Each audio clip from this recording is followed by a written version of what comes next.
Here with author Chris Ingram in the south of France to discuss his recently published book, The Rainbow King. A little bit about what prompted you to write The Rainbow King? Well, not just The Rainbow King. I write because I've always told stories that I have invented to my children. I've rarely read them books, but just made up stories.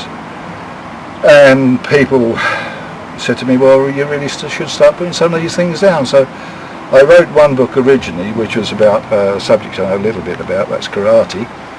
And from that I learned how to phrase and write and design a book and put it together. The Rainbow King itself was just an idea that came. I was basically thinking how different metals affect different people. Lead, silver for healing. Some people can't wear gold. And then I thought, well, perhaps this is a genetic thing, and it led me on to an imaginary metal that had powers that just suited one genetic pattern. And that's where the power of the rainbow sword comes in. And then the story developed from that. I wanted to put heroes and villains in it. I wanted a story that the first thing I wanted it to do was to entertain people. After that, if they get some sort of deeper meaning out of it, that's up to them, but it was never written for that. It was really written purely and simply to entertain. So Chris, it's been said that everyone has a story to tell. Would you encourage others to start writing a book? Yes, it doesn't matter whether it gets published or not. The idea of writing for yourself, first of all, you've got to write for yourself anyway. Because if you don't enjoy what you're putting down, it's pointless putting it down. Everybody has a story in there somewhere, a story from their childhood, a story from what they've imagined, a story of their family, their marriage, their work, all sorts of things. Put it down. You will enjoy it. That's the basis of the whole thing. You have to enjoy writing. And it sounds like you sure do. Is there any other books that are in the pipeline?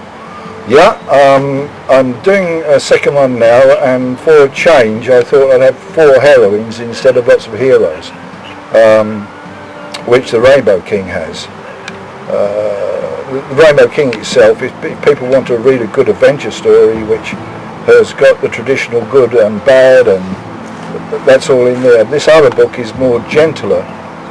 It's about a mother and 3 children who are facing impossible odds and how they overcome them.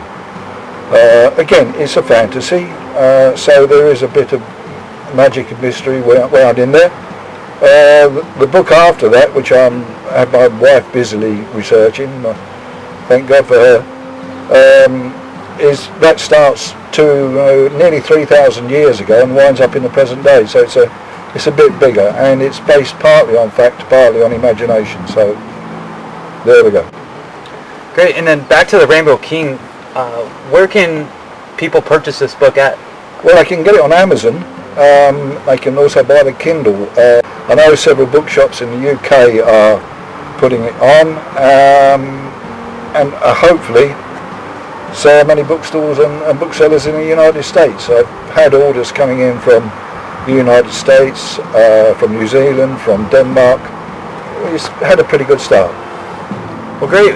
This is the author Chris Ingram of The Rainbow King. I highly encourage any of you to go out to Amazon and the other sources described by Chris to go out and purchase it for yourself. I think you're going to be very thrilled that you did. Thank you.